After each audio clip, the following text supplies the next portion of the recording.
السلام علیکم میرے پیارے بھائیوں اور بہنوں. یہ سوال بہت زیادہ آتا ہے کہ بھائی بیوی کے پاس زیورات موجود ہیں اور وہ زیورات کی زکوٰۃ کون دے گا. تو دیکھو، بیوی کے پاس زیورات ہونے کا مطلب یہ نہیں ہے کہ وہ بیوی کے زیورات ہیں. اس کی پہلے ملکیت کا تعین کرو، کیونکہ لازمی بات ہے آج وہ آپ کی بیوی ہے، آپ کہہ رہے ہو یہ تو تمہارے زیورات ہیں اور جی اس کی زکوٰۃ تم ہی دو گی، اور اس طرح کے معاملات ہوتے ہیں. لیکن جب طلاق کی نوبت آتی ہے، خود کو الگ علیحدہ کرنے کی بات ہوتی ہے، تو ان سارے زیورات پہ شوہر اپنا قبضہ جما رہا ہوتا ہے اور یہ کہہ رہا ہوتا ہے کہ بھائی یہ تو میری وجہ سے تمہیں ملے نا، مجھ سے شادی ہوئی تو تمہارے پاس ہے، تمہارے گھر والوں نے دیے تب بھی تمہارے پاس اس وجہ سے آئے ہیں کہ یہ مجھ سے شادی کر رہی ہے اور میرے دل کو بہلانے کے لیے تمہارے گھر والوں نے تمہیں دیے تھے. یہ باتیں ہوتی ہیں اور ہمارے معاشرے میں عام بات ہے.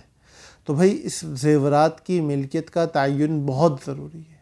عمومی طور پہ اگر کہیں ملکیت کا تعین نہیں ہوتا ہے تو اس میں مسئلہ یہی بتایا جاتا ہے کہ جو مرد کے گھر والوں کی طرف سے یا مرد کی جانب سے جو زیورات آئے وہ مرد کے ہیں، اور جو عورت کے گھر والوں کی اور اس کی جانب سے جو زیورات آئے ہیں وہ عورت کے ہیں. تو اس میں اب لازمی بات ہے، عورت اگرچہ ان زیورات کو استعمال کرتی ہے، وہ شوہر کی طرف سے عاریتاً بیوی کو استعمال کے لیے دیے ہوئے ہوتے ہیں، لیکن اپنے گھر سے ملے ہوئے زیورات کی زکوٰۃ اگر تو ملکیت کا تعین نہیں ہے تو مرد خود دے گا، اور اپنے گھر سے اور اپنے رشتہ داروں سے ملے ہوئے زیورات کی زکوٰۃ عورت خود دے گی. ایک تو یہ بات ہے. اور اگر ملکیت کا تعین کر کے سب بیوی کی ملکیت میں دیا ہوا ہے کہ بہر صورت بہر کیف میرے انتقال کی صورت میں میرے میراث کا یہ حصہ نہیں بنے گا، اور اگر میں تمہیں طلاق دیتا ہوں تو سارا زیور تم لے کے چلی جاؤ گی، تو ایسی صورت کے اندر سارے زیورات کی جو زکوٰۃ ہے وہ بیوی کے ذمہ ہے.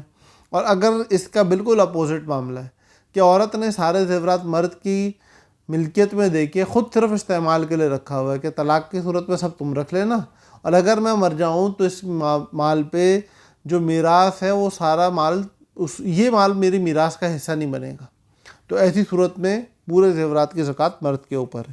تو یا تو یہ دیکھ لیں کہ ملکیت کا تعین ہوا ہے یا نہیں ہوا ہے. اگر ہو گیا ہے تو جس طریقے سے ہماری ملکیت تعین ہوئی ہے اسی طریقے سے اس کی زکوٰۃ کا حساب کیا جائے گا. اور اگر ملکیت کا تعین نہیں ہوا ہے تو اس صورت کے اندر جس کی طرف سے جو زیور آیا ہے اس کی زکوٰۃ اس نے دینی ہے. اللہ پاک ہم سب کا حامی و ناصر ہو. والسلام.